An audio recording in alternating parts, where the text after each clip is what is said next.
दोस्तों रतन India power की बात करें तो यहाँ पे क्वार्टर वन के रिजल्ट की डेट हमारे सामने आ चुकी है। रिजल्ट की क्या संभावना बन रही है उसको समझने की कोशिश करेंगे। पिछले 4-5 सालों में रतन इंडिया ने कैसा प्रदर्शन किया है।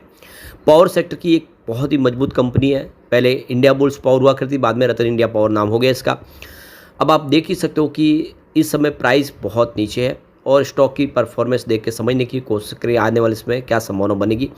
दूसरी तरफ जून महीने के म्यूचुअल फंड के लेटेस्ट नाम हमारे सामने आ चुके हैं। कौन से म्यूचुअल फंड ने यहाँ पे इन्वेस्टमेंट किया है उसको भी समझने की कोशिश करेंगे इस वीडियो के माध्यम से। वैसे तो बाजार में इस समय गिरावट का माहौल है।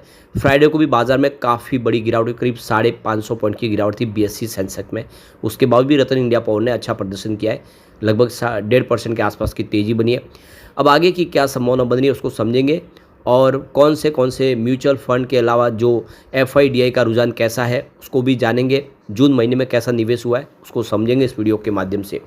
लेकिन फ्रेंड्स उससे पहले अगर आप पहली बार हमारे चैनल पे आए तो चैनल को सब्सक्राइब कर दीजिए, एक बेल आइकॉन दबा दीजिए ताकि जब भी नया वीडियो बने पहला नोटिफिकेशन आपको मिले। वीडियो पसंद आए तो लाइक से जरूर कीजिए।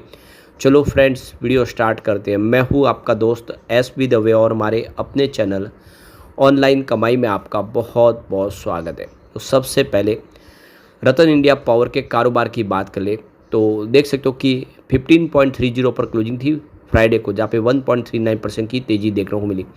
तो काफ़ी बेहतर किया स्टॉक ने। आप देख सकते हो कि शुरुआत पॉजिटिव हुई थी, उसके बाद में दिन में कुछ गिरावट भी हुई थी स्टॉक के अंदर, लेकिन बाद में देख सकते हो कि काफ़ी अच्छा प्रदर्शन करता हुआ स्टॉक ने क्लोजिंग दी बाजार में, गिरते बाजार में भी। इसके रिटर्न को देखें कैसा रहा पिछले 4-5 सालों में, तो 1 मंथ का रिटर्न यहाँ पे 13.97% यानी लगभग 14% का पॉजिटिव रिटर्न दिया है। काफ़ी अच्छी दौड़ लगाई। और पिछले 3 महीनों में स्टॉक ने 43% का ज़बरदस्त रिटर्न दिया है। यानी जिसने 3 महीने पहले निवेश किया उसको बहुत ही बेहतर रिटर्न मिला है। परंतु जिसका 1 ईयर का रिटर्न है वो निगेटिव बना हुआ है, यानी साल भर पहले जिसने निवेश किया उसको नुकसान हो रहा है 4.37% का। लेकिन पिछले 3 साल का रिटर्न बहुत ही बेहतरीन है, 291% का ज़बरदस्त रिटर्न दिया है, यानी एक तरह से मल्टी बैगर साबित हुआ है। और पिछले 5 सालों में इसने 556% का बम्पर रिटर्न दिया, यानी स्टॉक ने लगातार रिटर्न दिया अच्छा, सिर्फ 1 ईयर के हिसाब से ही निगेटिव रिटर्न है। अब जो बड़ी अपडेट निकल के आ रही है, रतन इंडिया पावर लिमिटेड ने जो एक्सचेंज को जानकारी दी है, कंपनी अपना क्वार्टर 1 का रिजल्ट डिक्लेयर करने जा रही है, जिसकी डेट हमारे सामने आ चुकी है। तो देख लो कि कंपनी के बोर्ड ऑफ डायरेक्टर की मीटिंग होगी और ये होगी बुधवार को 23 जुलाई 2025 को, जिसमें कंपनी अपने क्वार्टर 1 के रिजल्ट को डिक्लेयर करेगी। तो यहाँ पे देख सकते हो कि सेबी के रूल्स के तहत देखें तो इस समय इनसाइडर ट्रेडिंग के लिए ट्रेडिंग विंडो को क्लोज किया गया, जो 30 जून के बाद हो गई है। यानी आप देख सकते हो कि यहाँ पे ऑलरेडी ये जो ट्रेडिंग विंडो क्लोज है, तो अब ये जो ट्रेडिंग विंडो खुलेगी ये वापस देख सकते हो कि अब शुक्रवार को खुलेगी, यानी 25 जुलाई को, क्योंकि कोई भी रिजल्ट डिक्लेयर होने के 48 घंटे के बाद में ही नॉर्मल ट्रेडिंग शुरू होती है। तब कंपनी के संबंधित जो भी है, चाहे वो बोर्ड के मेंबर हो, प्रमोटर ग्रुप से हो, उनके रिलेटिव्स हो या फिर एम्प्लॉयज, सबके लिए ट्रेडिंग विंडो क्लोज है, जो अब खुलेगी 25 जुलाई को। तो आप देख सकते हो कि डेट हमारे सामने आ चुकी है। रिजल्ट की क्या संभावना बनेगी, अगर हम पिछले साल भर के रिजल्ट को देखें क्या बेहतरीन रहा। सबसे पहले अगर हम बात करें कंपनी के सेल्स की, तो सेल्स लगभग एक जैसे रहा। जून 2024 में 932 करोड़ के आसपास था और मार्च 2025 में यानी पिछले क्वार्टर में 936 करोड़ के आसपास था। तो देख सकते हो कि लगभग सेम रहा। खर्च में भी थोड़ी सी कमी आई है, 743 करोड़ का खर्च था जून 2024 में, जबकि मार्च में ये 724 करोड़ के आसपास था। ऑपरेटिंग प्रॉफिट बढ़ा है। आप देखें तो जून 2024 में पिछले साल जून में 189 करोड़ के आसपास है, जो पिछले क्वार्टर में यानी मार्च क्वार्टर में 212 करोड़ के आसपास आया, यानी ऑपरेटिंग प्रॉफिट यहाँ पे आपको बढ़ता हुआ दिखाई देगा। बात करें अदर इनकम की तो 85 करोड़ की अदर इनकम थी जून 2024 में, जो मार्च 25 में अगर देखें तो 92 करोड़ के आसपास थी। अब बात करें यहाँ पे कंपनी के प्रॉफिट बिफोर टैक्स की, तो 93 करोड़ का प्रॉफिट बिफोर टैक्स बताया था जून 2024 में पिछले साल, जो इस बार मार्च 25 में 126 करोड़ तक पहुँचा है। तो प्रॉफिट में अच्छी खासी वृद्धि हुई है। और आप देखें नेट प्रॉफिट भी ये लगभग यही आंकड़े है, उसमें कोई बदलाव नहीं है। 93 करोड़ का जून 2024 में पिछले साल नेट प्रॉफिट था, जो इस बार मार्च 25 में 126 करोड़ तक पहुंचा है।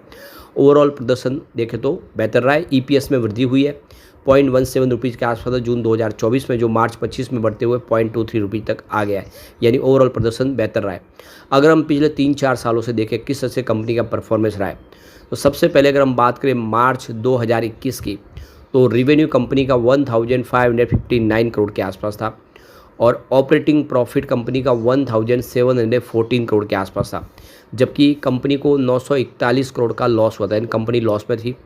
मार्च 2022 की बात करें तो कंपनी का रेवेन्यू बढ़ के 3259 करोड़ तक पहुंच गया और लेकिन ऑपरेटिंग प्रॉफिट घटा, वो 1212 करोड़ के आसपास है, जबकि यहाँ पे कंपनी को जो लॉस है वो बढ़ गया, 1981 करोड़ का लॉस हुआ। बात करें मार्च 2023 की तो कंपनी का रेवेन्यू 3231 करोड़ के आसपास है पूरे साल का और ऑपरेटिंग प्रॉफिट घटते हुए 1066 करोड़ के आसपास आ गया, जबकि नेट लॉस है वो लगभग उतना ही रहा, यानी 1869 करोड़ का लॉस हुआ। अब बात करते हैं मार्च 24 की तो 3364 करोड़ का रेवेन्यू मिला कंपनी को, जबकि ऑपरेटिंग प्रॉफिट घट के 986 करोड़ के आसपास आ गया, लेकिन नेट प्रॉफिट में ज़बरदस्त वृद्धि हुई, 8896 करोड़ का बम्पर प्रॉफिट हुआ। यानी ओवरऑल देखें तो मार्च 24 काफ़ी शानदार है और उम्मीद है कि आने वाले समय में और बेहतर आंकड़े देखने को मिल सकते हैं। अब यहाँ पे अगर हम बात करें इसके लेटेस्ट म्यूचुअल फंड के आंकड़ों की, जून महीने में म्यूचुअल फंड ने किस तरह से निवेश किया है, तो यहाँ पे जून महीने में रतन इंडिया पावर पे म्यूचुअल फंड का काफ़ी ज़्यादा मेहरबान रहे। 5 म्यूचुअल फंड ने यहाँ पे फ्रेश एंट्री कर लिया है, उन्होंने अपना निवेश बढ़ाया है। एक म्यूचुअल फंड ऐसा भी था जिन्होंने एग्जिट लिया है, तो आप क्लियरली समझ सकते हो कि बिकने वाले जो म्यूचुअल फंड है वो कम है, उन्होंने एक ने एंट्री यहाँ से एग्जिट लिया तो सामने 5 नए म्यूचुअल फंड आ गए। कुल मिला के प्रदर्शन बेहतर आए, करीब 2,44,689 शेयरों की अदला बदली होती हुई दिखाई देगी आपको जून महीने में। अब वो कौन से म्यूचुअल फंड एक बार उसको भी देख ले तो Motilal Oswal Nifty micro cap 250 index direct ने यहाँ पे 13.39 करोड़ का इन्वेस्टमेंट किया, उनकी holding 2.90% month on month basis पे बढ़ी है। फिर grow Nifty total market index direct की बात करें तो 0.07 करोड़ का इन्वेस्टमेंट किया, उनकी होल्डिंग भी 1.38% मंथ ऑन मंथ बेसिस पे आपको बढ़ती हुई दिखाई देगी। फिर Mirae Asset Nifty total market index direct की बात करें तो 0.01 करोड़ का इन्वेस्टमेंट किया, उनकी holding 0.63% month on month basis पे आपको बढ़ती हुई दिखाई देगी। उसके बाद angel one Nifty total market index direct की बात करें तो 0.01 करोड़ का इन्वेस्टमेंट किया, उनकी होल्डिंग भी 8.37% मंथ ऑन मंथ बेसिस पे बढ़ चुकी है। उसके बाद बंधन Nifty total market index direct ने 0.01 करोड़ का इन्वेस्टमेंट किया, उनकी होल्डिंग यहाँ पे 1.83% मंथ ऑन मंथ बेसिस पे ट्रिम हुई है। उसके बाद में angel one Nifty total market ETF की बात करें तो 0.01 करोड़ का इन्वेस्टमेंट किया है, उनकी होल्डिंग भी यहाँ पे 18.14% मंथ ऑन मंथ बेसिस पे बढ़ चुकी है। तो यहाँ पे एक ही ऐसा म्यूचुअल फंड है बंधन जिसने यहाँ पे अपनी होल्डिंग को बदला है, कम किया है, लेकिन बाकी सब ने अपनी होल्डिंग बढ़ाई है।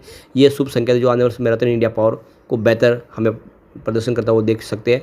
रतन इंडिया पावर काफ़ी अच्छा कर सकता है, अब रिजल्ट भी आने वाला है तो उम्मीद है कि रिजल्ट बेहतर होगा, फिर यहाँ पे एक अच्छी तेज़ी की संभावना बन सकती है। यहाँ पे अगर हम शेयर होल्डिंग पैटर्न को देखें तो प्रमोटर की होल्डिंग बिल्कुल अनचेंज है, देख लो कि 44.06% पे जो पिछले 3 क्वार्टर से आपको देखने को मिलेगी। बात करें FI की तो उनकी 4.95% की होल्डिंग इस बार जून में रही, जो मार्च में 5.25% के आसपास थी, यानी होल्डिंग इस बार कम हुई है FI की जून महीने में। वैसे दिसंबर में 5.01% की होल्डिंग थी जो बड़ी थी मार्च में। DI की बात करें इस बार 6.61% होल्डिंग आपको देखने को मिलेगी, जो मार्च क्वार्टर में 6.65% के आसपास थी और दिसंबर में 6.53% हुई।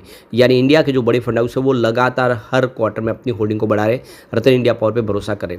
जनरल पब्लिक की बात करें उनकी होल्डिंग भी यहाँ पे बढ़ी है, 44.31% की होल्डिंग है जून क्वार्टर में इस बार, जो मार्च में 44.03% के आसपास थी, लेकिन दिसंबर क्वार्टर में ये 44.40% के आसपास थी। तो दिसंबर के मुकाबले मार्च में घटी है, लेकिन इस बार जून में फिर से बढ़ी है, तो इशारा है कि आने वाले समय रतन इंडिया पावर बेहतर कर सकता है।